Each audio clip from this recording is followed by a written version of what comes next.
ಮತ್ತೊಮ್ಮೆ ಈ ವಾರದ ನೋಟ ಕಾರ್ಯಕ್ರಮಕ್ಕೆ ಅಭಿಪ್ರಾಯ ಹಂಚ್ಕೊಳ್ಳೋಕೆ ಬಂದಿದ್ದೀನಿ. ಇತ್ತೀಚೆಗೆ ನಿಮಗೆಲ್ಲ ಗೊತ್ತಿರುವಂತೆ ಉನ್ನತ ಶಿಕ್ಷಣ ವಲಯದಲ್ಲಿ ಅನೇಕ ರೀತಿಯ ಬದಲಾವಣೆಗಳಾಗ್ತಾ ಇದ್ದಾವೆ. ಅದು ಕೆಟ್ಟ ಕಾರಣಗಳಿಗೆ, ಒಳ್ಳೆಯ ಕಾರಣಗಳಿಗಲ್ಲ. ಪಾಲಿಸಿ ಮ್ಯಾಟ್ರ್ ಬಗ್ಗೆ ಆಮೇಲೆ ಮಾತಾಡೋಣ. ಆದರೆ ಉನ್ನತ ಶಿಕ್ಷಣ ಸಂಸ್ಥೆಗಳಲ್ಲಿ ದಲಿತರ ವಿದ್ಯಾರ್ಥಿಗಳ ಆತ್ಮಹತ್ಯೆ ಜಾಸ್ತಿ ಆಗ್ತಾ ಇದೆ. ಇವತ್ತಿನ ನಿನ್ನೆ ಮೊನ್ನೆ ಅಥವಾ ಪ್ರಜಾವಾಣಿಯಲ್ಲಿ ಒಂದು ವರದಿ ಬಂದಿದೆ, ಎಷ್ಟು ಸಾವಿರ ವಿದ್ಯಾರ್ಥಿಗಳು ಆತ್ಮಹತ್ಯೆ ಮಾಡ್ಕೊತಿದ್ದಾರೆ ಕಳೆದ 10 ವರ್ಷಗಳಲ್ಲಿ ಅನ್ನುವಂಥದ್ದು ಕೊಟ್ಟಿದ್ದಾರೆ. ಅನೇಕ ಕಾರಣ ಕೊಟ್ಟಿದ್ದಾರೆ, ಖಿನ್ನತೆಯ ಕಾರಣಕ್ಕೆ, ಆ ಕಾರಣ, ಏನೋ ಕಾರಣಗಳಿದ್ದಾವೆ. ಆದರೆ ಅವರಲ್ಲಿಯೂ ದಲಿತ ವಿದ್ಯಾರ್ಥಿಗಳ ಆತ್ಮಹತ್ಯೆ ಹೆಚ್ಚಾಗ್ತಾ ಇದೆ. ಇದನ್ನ ಬಗ್ಗೆ ನಾವು ಆತಂಕ ಪಡುವಂಥ ವಿಷಯ. ಯಾಕಂದರೆ ಫಸ್ಟ್ ಜನ್ರೇಷನ್ ಇವತ್ತು ಶಿಕ್ಷಣಕ್ಕೆ ಬರ್ತಾ ಇದೆ. ಫಸ್ಟ್ ಜನ್ರೇಷನ್ ಪದವಿ ತರಗತಿ ಓದ್ತಾ ಇದ್ದಾರೆ. ಇವತ್ತಿಗೂ ಸ್ವಾತಂತ್ರ್ಯ ಬಂದು 77 ವರ್ಷ ಆದ ನಂತರ, ಸಂವಿಧಾನ ಜಾರಿಗೊಂಡು 75 ವರ್ಷಗಳ ನಂತರವೂ ಇವತ್ತಿಗೂ ಮೊದಲ ತಲೆಮಾರು ಶಿಕ್ಷಣಕ್ಕೆ ಬರ್ತಾ ಇದೆ. ಮೊದಲ ತಲೆಮಾರು ಉನ್ನತ ಶಿಕ್ಷಣಕ್ಕೆ ಬರ್ತಾ ಇದೆ. 12-13% ದಲಿತರು ಇನ್ನೂ ಹೈಯರ್ ಎಜುಕೇಷನಲ್ಲಿ ಬರ್ತಾ ಇದ್ದಾರೆ. ಅದರಲ್ಲಿಯೂ ಕಳೆದ ಈ ಒಂದು 10 ವರ್ಷಗಳಲ್ಲಿ ಹ್ಯೂಮನಿಟೀಸ್ನ ಜೊತೆಗೆ ವಿಜ್ಞಾನ, ತಂತ್ರಜ್ಞಾನ, ವೈದ್ಯಕೀಯಕ್ಕೂ ಬರ್ತಾ ಇದ್ದಾರೆ. ಇಂತಹ ಸಂದರ್ಭದಲ್ಲಿ ಇವರ ವಿದ್ಯಾಭ್ಯಾಸ ಅಥವಾ ಶಿಕ್ಷಣ ಸಾರ್ವತ್ರೀಕರಣಗೊಳ್ಳುವ ಕಾರಣಕ್ಕೋ ಅಥವಾ ದಲಿತರನ್ನು ಒಳಗೊಳ್ಳುವಂಥ ಏನು ಸಂವಿಧಾನ ಆಶಯ ಏನಿತ್ತು, 14ರಿಂದ 21ರವರೆಗಿನ ಶಿಕ್ಷಣದ ಆಶಯ ಏನಿತ್ತು, ಅದರ ಕಾರಣಕ್ಕೋ ದಲಿತರು ಪದವಿ ಪಡಿತಿರುವುದನ್ನು, ಪದವಿ ತರಗತಿಯಲ್ಲಿ ಓದ್ತಿರುವುದನ್ನು ಸಹಿಸಲಿಕ್ಕಾಗದಿರುವಂತಹ ಈ ಬ್ರಾಹ್ಮಣೀಕರಣ ವ್ಯವಸ್ಥೆ ಅಥವಾ ಒಂದು ಮನುವಾದಿ ವ್ಯವಸ್ಥೆ ಅಥವಾ ವೈದಿಕಶಾಹಿ ವ್ಯವಸ್ಥೆ ಮತ್ತು ಉನ್ನತ ಶಿಕ್ಷಣ ಸಂಸ್ಥೆಯಲ್ಲಿ ಇದೆ. ಅವರು ಅನೇಕ ರೀತಿಯಲ್ಲಿ ದಲಿತರನ್ನು ಒಳಗೆ ಬರದಂತೆ ತಡೀತಾ ಇದ್ದಾರೆ ತಮ್ಮದೇ ಆದ ರೀತಿಯಲ್ಲಿ. ಉದಾಹರಣೆಗೆ ಪರೀಕ್ಷೆಯಲ್ಲಿ ಪಾಸ್ ಆಗದಿರುವಂಥವ್ರು ನೋಡ್ಕೊಳ್ಳುವಂಥದ್ದು, ಆಂತರಿಕ ಮಾರ್ಕ್ಸ್ ಕೊಡಬೇಕಾದಾಗ ಮಾರ್ಕ್ಸ್ ಕೊಡದಿರುವಂಥದ್ದು, ಅನೇಕ ರೀತಿಯಲ್ಲಿ ಅವರು ಉನ್ನತ ಶಿಕ್ಷಣಕ್ಕೆ ಬರದೇ ರೀತಿಯಲ್ಲಿ ತಡೀತಾ ಇದ್ದಾರೆ. PhDಗೆ ಅವರನ್ನು ಗೈಡಾಗಿ ಅವರಿಗೆ ವಿದ್ಯಾರ್ಥಿಗಳಾಗಿ ತೊಗೊಳ್ದಿರುವಂಥದ್ದು, ಅನೇಕ ರೀತಿಯ ಶೋಷಣೆ ಮಾಡ್ತಾ ಇದ್ದಾರೆ. ಇದೆಲ್ಲದನ್ನು ಮೀರಿ ದಲಿತ ವಿದ್ಯಾರ್ಥಿಗಳು ಏನಾದರೂ ಉನ್ನತ ಶಿಕ್ಷಣ ಪ್ರವೇಶ ಪಡ್ಕೊಂಡ್ರೆ, ಉದಾಹರಣೆ ಅಂದರೆ ಪದವಿ ತರಗತಿಗೆ, ಸ್ನಾತಕೋತ್ತರ ಅಥವಾ PhD ತರಗತಿ ಪದವಿ ಪಡ್ಕೊಂಡ್ರೆ, ಆ ಶಿಕ್ಷಣ ಸಂಸ್ಥೆಗಳಲ್ಲಿ ಆಡಳಿತ ವರ್ಗವು ಮತ್ತು ಸ್ಟೇಟ್ ಪ್ರಭುತ್ವವು ಮತ್ತು ಅಲ್ಲಿರುವಂತಹ ಪ್ರಾಧ್ಯಾಪಕ ವರ್ಗ ಏನಿದೆ ಅವರೆಲ್ಲರೂ ಒಟ್ಟಾಗಿ ಕೈ ಜೋಡಿಸ್ಬಿಟ್ಟು ದಲಿತ ವಿದ್ಯಾರ್ಥಿಗಳ ಮೇಲೆ ತಾರತಮ್ಯ ಮತ್ತು ದೌರ್ಜನ್ಯವನ್ನು ಪರೋಕ್ಷವಾಗಿ ಅಥವಾ ಅಪರೋಕ್ಷವಾಗಿ ಅಥವಾ ನೇರವಾಗಿ ಮಾಡ್ತಾನೆ ಅವರನ್ನು ಆತ್ಮಹತ್ಯೆಗೆ ಮಾಡಿಕೊಳ್ಳುವಂತಹ ಮಾಡುವಂಥದ್ದನ್ನು ಕೂಡ ನಾವು ನೋಡ್ತಾ ಇದ್ದೀವಿ. ಆದ ನಂತರ ಅದೊಂದು ಸಾಂಸ್ಥಿಕ ಹತ್ಯೆಯಾಗಿ ನಾವು ಅದನ್ನು ಪರಿಗಣಿಸಬೇಕಾಗತ್ತೆ ಅನ್ನೋದನ್ನು ಕೂಡ ನಾವು ಇದುವರೆಗೂ ಚರ್ಚೆ ಆಗಿದೆ.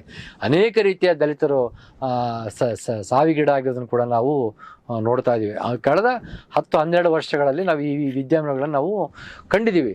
ಪಾಯಲ್ ದೇವಿ ಆಗಿರ್ಬೋದು, ಅಥವಾ ದರ್ಶನ್ ಸೋಳಂಕಿ ಆಗಿರ್ಬೋದು, ಅಥವಾ ರೋಹಿತ್ ವೇಮುಲ ಆಗಿರ್ಬೋದು, ಅನೇಕ ರೀತಿಯ ದಲಿತ ವಿದ್ಯಾರ್ಥಿಗಳು ಈ ಸಾಂಸ್ಥಿಕ ಹತ್ಯೆಗೆ ಒಳಗಾಗಿರೋದನ್ನು ಕೂಡ ನಾವು ನೋಡ್ತಾ ಇದ್ವಿ. ಅಥವಾ ಪ್ರೊಫೆಸರ್ ಶಿವಕುಮಾರನ್ ಅವರು ಅವರ caste and chemistry, caste and academy ಎನ್ನುವಂಥ ಒಂದು ಪುಸ್ತಕ ತಂದಿದ್ದಾರೆ. ಆ ಪುಸ್ತಕದಲ್ಲಿ ಅವ್ರು ಬರೀತಾರೆ, 19 ಜುಲೈ 2011ರಂದು UGCಯ ದಲಿತ ವಿದ್ಯಾರ್ಥಿಗಳ ಆತ್ಮಹತ್ಯೆ ಕುರಿತು ಎಲ್ಲ ವಿವಿ ಕುಲಸಚಿವರುಗಳಿಗೆ ಸುತ್ತೋಲೆ ಹೊರಡಿಸ್ತಾರೆ. 2007ರಿಂದ 2011ರ 4 ವರ್ಷಗಳ ಅವಧಿಯಲ್ಲಿ ವೃತ್ತಿಪರ ಕೋರ್ಸ್ ಅಂತ ಏನು ಕರಿತಾ ಇದ್ದೀವಲ್ಲ, ಇಂಜಿನಿಯರಿಂಗ್, ವೈದ್ಯಕೀಯ, ವಿಜ್ಞಾನ ವ್ಯಾಸಂಗ ಮಾಡುತ್ತಿರುವ 20 ದಲಿತ ವಿದ್ಯಾರ್ಥಿಗಳು ತಾರತಮ್ಯ, ಅಸ್ಪೃಶ್ಯತೆ ಕಾರಣಕ್ಕೆ ಆತ್ಮಹತ್ಯೆ ಮಾಡ್ಕೊಂಡಿದ್ದಾರೆ.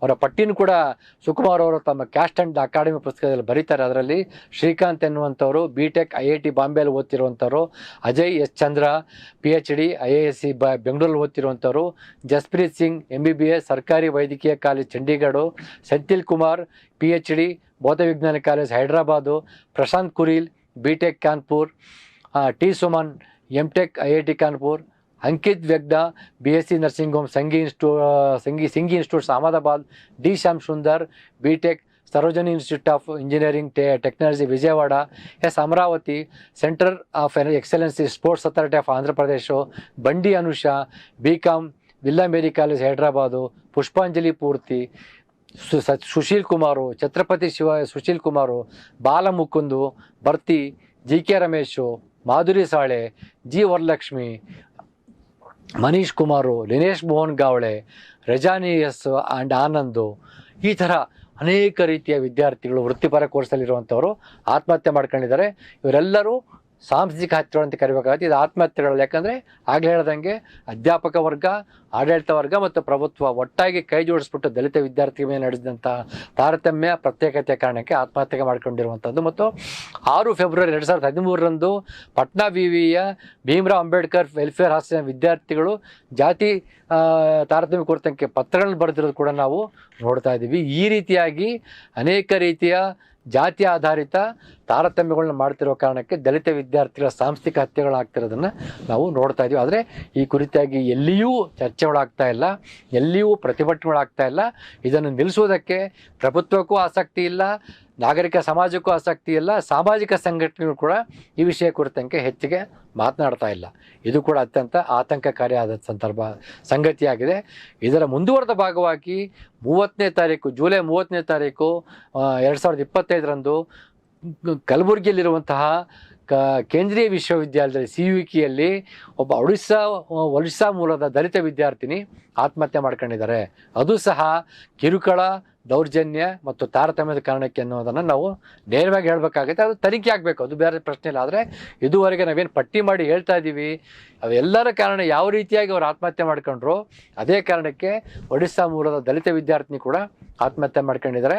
ಅಲ್ಲಿಯ ಸ್ಥಳೀಯ ವಿಶ್ವವಿದ್ಯಾಲಯದಲ್ಲಿರುವಂತಹ ಒಂದು RSSನ ಒಂದು ಪ್ರಭಾವ ಇರ್ಬೋದು, ಅದರ ಕುಲಪತಿ ಆದಂಥ ಭಟ್ಟು ಸತ್ಯನಾರಾಯಣ ಅವರ RSS ಹಿನ್ನೆಲೆ ಆಗಿರ್ಬೋದು, ಅಥವಾ ಅಲ್ಲಿರುವಂತಹ ದಲಿತರ ಮೇಲೆ ನಡೀತಿರುವಂಥ ಪ್ರತ್ಯೇಕತೆ ಮತ್ತು ತಾರತಮ್ಯ ಕಾರಣಕ್ಕೆ ಸಹ ಈ ರೀತಿಯ ಆತ್ಮಹತ್ಯೆಗಳಾಗಿದ್ದಾವೆ. ಅದಕ್ಕೆ ಹೊಸ ಸೇರ್ಪಡೆಯಾಗಿ ಒಡಿಸ್ಸಾ ಮೂಲದ ದಲಿತ ವಿದ್ಯಾರ್ಥಿ ಅಂತ ಹೇಳೋದಕ್ಕೆ ವಿಷಾದದಿಂದ ಹೇಳಬೇಕಾಗತ್ತೆ. ಮತ್ತು 2009 ಆ ಹೈದರಾಬಾದ್ ಕರ್ನಾಟಕ ಭಾಗದಲ್ಲಿ ಏನು ಕೇಂದ್ರೀಯ ವಿಶ್ವವಿದ್ಯಾಲಯ ಸ್ಥಾಪನೆ ಮಾಡಲಾಗಿತ್ತು, ಅದಕ್ಕೆ ಬೌದ್ಧರ, ಜೈನರ, ಸೂಫಿ ಸಂತರ, ಶರಣರ, ತತ್ವಪದಾಕರ ಒಂದು ಹಿನ್ನೆಲೆಯಲ್ಲಿ ಒಂದು ಕಟ್ಟಬೇಕೆನ್ನುವಂಥ ಒಂದು ಆದರ್ಶ ಇತ್ತು. ಧಾರ್ಮಿಕರ ಮತ್ತು ಸಾಮಾಜಿಕ ಮತ್ತು ಧಾರ್ಮಿಕ ಸಾಮರಸ್ಯದ ನೆಲೆಬೀಡನ್ನು ಅದನ್ನು ಒಳಗೊಳ್ಬೇಕೆನ್ನುವಂಥ ಕಾರಣದಿಂದ ಕಲಬುರಗಿಯಲ್ಲಿ ಕೇಂದ್ರೀಯ ವಿಶ್ವವಿದ್ಯಾಲಯ ಸ್ಥಾಪನೆ ಮಾಡಲಾಗಿತ್ತು. ಆದರೆ ಯಾವ ಉದ್ದೇಶಕ್ಕಾಗಿ ಸ್ಥಾಪನೆ ಆಗಿತ್ತು, ಆ ಉದ್ದೇಶ ಸ್ಥಾಪನೆಯಾಗಿ 2009 ಅಂದರೆ ಹತ್ತತ್ರ 2019 10 ವರ್ಷ ಆಯಿತು. ಈಗ 6 ವರ್ಷ ಅಂದರೆ ಹತ್ತತ್ರ 16 ವರ್ಷಗಳಾಗೋಗಿದ್ದಾವೆ. 16 ವರ್ಷಗಳಲ್ಲಿ ಏನು ಸಾಮರಸ್ಯದ ಸೆಕ್ಯುಲರಿಸಮ್ನ ಒಂದು ಸಾಮರಸ್ಯದ ಒಂದು ನೆಲೆಬೀಡಾಗಬೇಕು, ತಾಣಾಗಬೇಕಂತ ಹೇಳ್ಬಿಟ್ಟು ಕೇಂದ್ರೀಯ ವಿಶ್ವವಿದ್ಯಾಲಯ ಸ್ಥಾಪನೆ ಮಾಡಿದರು. ಅದು ಯಾವುದೂ ಸಾಧ್ಯವಾಗದೆ ಒಂದು ಸಂಘ ಪರಿವಾರದ ಒಂದು ಆಡಂಬರವಾಗಿಬಿಟ್ಟಿದೆ, ಒಂದು RSSನ ಒಂದು ವಿಂಗಾಗಿ ಪರಿವರ್ತನೆಗೊಂಡ್ಬಿಟ್ಟಿದೆ. ಮತ್ತು ಸಂಪೂರ್ಣವಾಗಿ ದಲಿತರ ಮೇಲೆ ಅತಿ ಹೆಚ್ಚು ಶೋಷಣೆಗಳಾಗ್ತಿರೋದನ್ನು ಕೂಡ ನೋಡ್ತಾ, ಅಲ್ಲಿ ಒಂದು ಅಂಬೇಡ್ಕರ್ ಪ್ರತಿಮೆ ಸ್ಥಾಪನೆ ಮಾಡೋದಕ್ಕೆ ಅಲ್ಲಿಯ ವಿದ್ಯಾರ್ಥಿಗಳು ಎಷ್ಟು ಹೋರಾಟ ಮಾಡಿದ್ದಾರೆ ಎನ್ನುವುದನ್ನು ಒಂದು ಕತೆ ಹೇಳಿದರೆ ನಿಮಗೆಲ್ಲ ಒಂದು ಆಕ್ರೋಶವಲ್ಲ, ಒಂದು ಭಾಳ ದೊಡ್ಡ ಮಟ್ಟದ ಒಂದು ಆಕ್ರೋಶ ಜೊತೆಗೆ ವಿಷಾದ ಕೂಡ ಉಂಟಾಗುತ್ತೆ. ಅಂಬೇಡ್ಕರ್ ಪ್ರತಿಮೆ ಮಾಡೋದಕ್ಕೂ ಕೂಡ ವಿರೋಧ ವ್ಯಕ್ತಪಡಿಸಿದಂಥ ವಿದ್ಯಮಾನಗಳಲ್ಲಿ ನಡೆದಿದ್ದಾವೆ. ಆ P. ನಂದಕುಮಾರ್ ಅಂತ PhD ವಿದ್ಯಾರ್ಥಿ ಅಂಬೇಡ್ಕರ್ ಪ್ರತಿಮೆ ಸ್ಥಾಪನೆ ಮಾಡೋದಕ್ಕೆ ಕಟ್ಟಿದ ಹೋರಾಟ ಅವರಿಗೆ ಬೆಂಬಲ ಕೊಟ್ಟಂಥ ಅಲ್ಲಿಯ ಕೆಲವು ಅಧ್ಯಾಪಕರು, ಅದರಲ್ಲೂ ದಲಿತ ಸಮುದಾಯ ಅಧ್ಯಾಪಕರು ಬೆಂಬಲ ಕೊಟ್ಟಿರೋದು ಒಂದು ದೊಡ್ಡ ಕಥನವೇ ಆಗುವುದನ್ನು ಕೂಡ ನಾವು ಅರ್ಥ ಮಾಡ್ಕೊಳ್ಬೇಕಾಗತ್ತೆ. ಮತ್ತು ಕೆಲವು ದಲಿತ ಹಿನ್ನೆಲೆ ಅಧ್ಯಾಪಕರನ್ನು ಹೊರತುಪಡಿಸಿದರೆ ಬೇರೆ ಯಾವುದೇ ರೀತಿಯ ಅಧ್ಯಾಪಕ ವರ್ಗ ಕೂಡ ಅಲ್ಲಿ ದಲಿತರ ಪ್ರತ್ಯೇಕತೆ ಮತ್ತು ತಾರತಮ್ಯದ ವಿರುದ್ಧ ಮಾತನಾಡ್ತಿಲ್ಲ ಅನ್ನುವಂಥದ್ದನ್ನು ಕೂಡ ನಾವು ಇಲ್ಲಿ ನಿಮಗೆಲ್ಲ ನೆನಪಿಸ್ಬೇಕಾಗತ್ತೆ. ಇದರ ಮುಂದುವರೆದ ಭಾಗವಾಗಿ 10 ವರ್ಷಗಳಿಂದ ವಿಶ್ವವಿದ್ಯಾಲಯ ಅಂದರೆ ಒಂದು ಜ್ಞಾನದ ವಿವಿಧ ಜ್ಞಾನ ಶಾಖೆಗಳ ಕಲಿಕೆ ಮತ್ತು ಸಂವಾದ, ಚರ್ಚೆ ಎನ್ನುವಂಥದ್ದು ನಾವು ಏನು ಅರ್ಥ ಮಾಡ್ಕೊಂಡಿದ್ವಿ, ಅದು ಯಾವುದೂ ಅದು ನಡೀತಾ ಇದೆ ಎನ್ನುವುದು ಬೇರೆ ಚರ್ಚೆ. ಜೊತೆಗೆ ವಿಶ್ವವಿದ್ಯಾಲಯ ಇತಿಹಾಸದಲ್ಲಿ ಅಲ್ಲಿ ಮೊಟ್ಟ ಮೊದಲಿಗೆ ರಾಮನವಮಿಯನ್ನು ಶುರು ಮಾಡ್ತಾರೆ. ಸರಸ್ವತಿ ಪೂಜೆ, ಹೋಮ, ಹವನ, ಯಜ್ಞ ಇವೆಲ್ಲವನ್ನೂ ಶುರುವಾಗ್ತವೆ. ಇದಕ್ಕೆ ಮುಖ್ಯ ಕಾರಣ ಅಲ್ಲಿ ಕುಲಪತಿಗಳಾಗಿ ಬಂದಂಥ ಭಟ್ಟು ಸತ್ಯನಾರಾಯಣ ಅಂತ ಹೇಳ್ಬಿಟ್ಟು ಅಲ್ಲಿಯ ಸ್ಥಳೀಯ ವಿದ್ಯಾರ್ಥಿಗಳು ಆರೋಪ ಮಾಡ್ತಾರೆ. ಆದರೆ ಮುಖ್ಯವಾಗಿ ಪಬ್ಲಿಕ್ಕಾಗಿ ಆರೋಪ ಮಾಡುವಂಥ ಸ್ಥಿತಿಯಲ್ಲಿ ಅವ್ರು ಯಾರು ಇಲ್ಲದಿರೋದ್ರು ಕೂಡ ನಾವು ನೋಡ್ತಾ ಇದ್ದೀವಿ.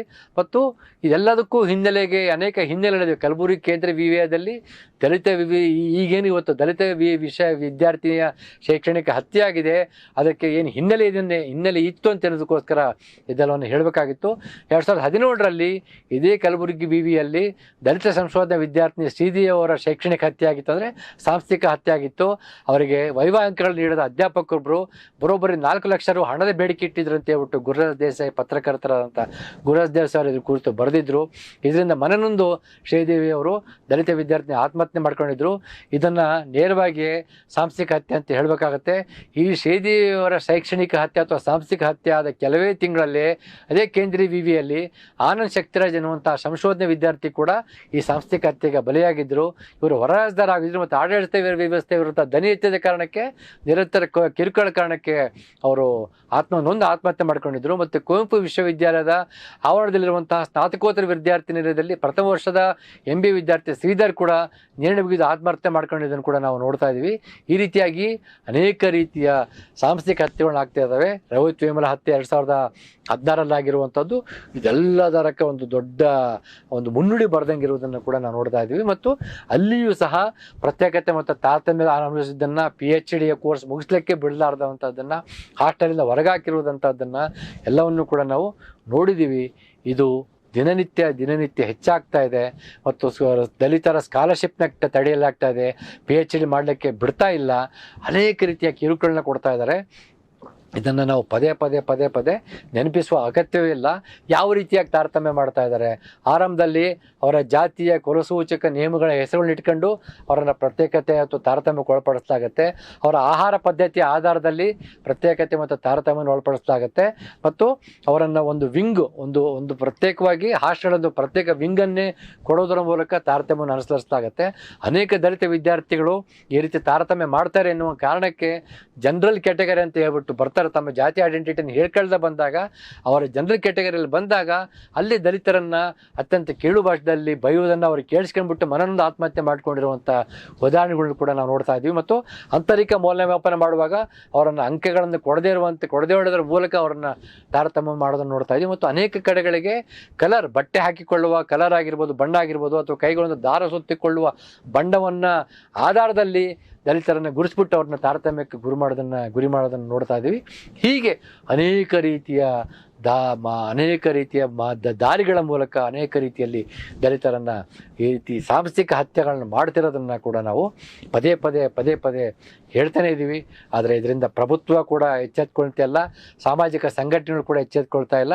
ಮತ್ತು ಯಾವುದೇ ರೀತಿಯ ಮಹಿಳಾ ಸಂಘಟನೆಗಳು ದೊಡ್ಡ ಮಟ್ಟದಲ್ಲಿ ಕೆಲಸ ಮಾಡ್ತಾ ಇದ್ದಾರೆ. ಅವರು ಸಹ ದಲಿತ ವಿದ್ಯಾರ್ಥಿನಿಯರ ಆತ್ಮಹತ್ಯೆ ಸಂದರ್ಭದಲ್ಲಿ ಸಕ್ರಿಯವಾಗಿ ಅದರಲ್ಲಿ ಪಾಲ್ಗೊಳ್ತಾನೆ ಇದಕ್ಕೊಂದು ಅಂತ್ಯ ಹಾಡಬೇಕನ್ನುವಂಥ ಹೋರಾಟಗಳು ಕೂಡ ನಡೀತಾ ಇಲ್ಲ.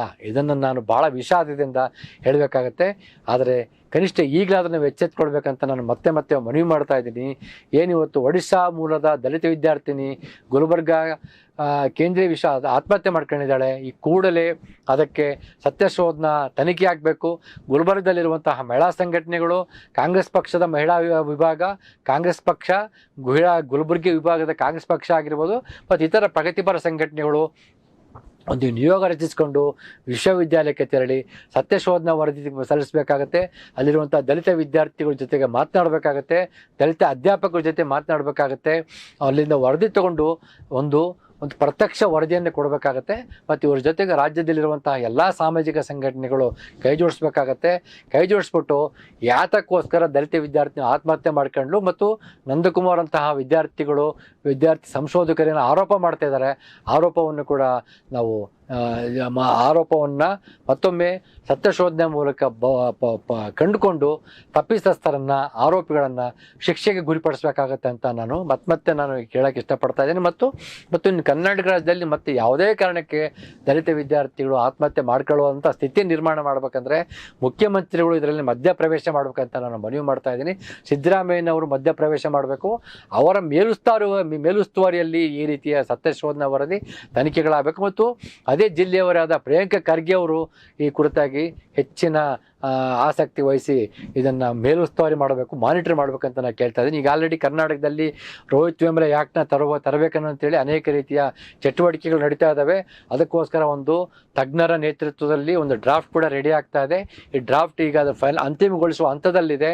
ಅದನ್ನು ಪ್ರಿಯಾಂಕಾ ಖರ್ಗೆ ಅವರು ಕ್ಯಾಬಿನೆಟ್ನಲ್ಲಿ ಮಂಡಿಸ್ಬಿಟ್ಟು ಅದನ್ನು ನಾನು ಅನುಮೋದನೆ ಕೊಡಿಸ್ತೇನೆ ಅಂತ ಆಶ್ವಾಸನೆ ಕೊಟ್ಟಿದ್ದಾರೆ.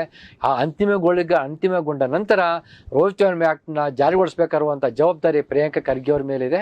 ಅವರಿಗೆ ಬೆಂಬಲಿಸಬೇಕಾದಂಥ ಜವಾಬ್ದಾರಿ ಇಲ್ಲಿನ ಸಾಮಾಜಿಕ ಸಂಘಟನೆಗಳು, ವಿದ್ಯಾರ್ಥಿ ಸಂಘಟನೆಗಳ ಮೇಲಿದೆ.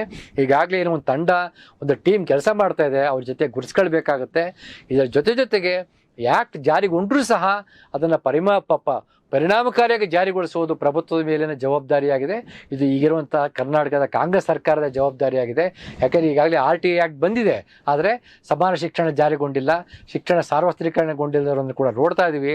ಆ್ಯಕ್ಟ್ ಅನ್ನುವಂಥದ್ದು ಮೊದಲ ಹಂತ, ಆದರೆ ಅದನ್ನು ಪರಿಣಾಮಕಾರಿಯಾಗಿ ಜಾರಿಗೊಳಿಸುವಂಥದ್ದು ಎರಡನೇ ಹಂತ ಆಗುತ್ತೆ. ಅದು ಕೂಡ ಸರ್ಕಾರದ ಮೇಲಿನ ಜವಾಬ್ದಾರಿಯಾಗಿದೆ.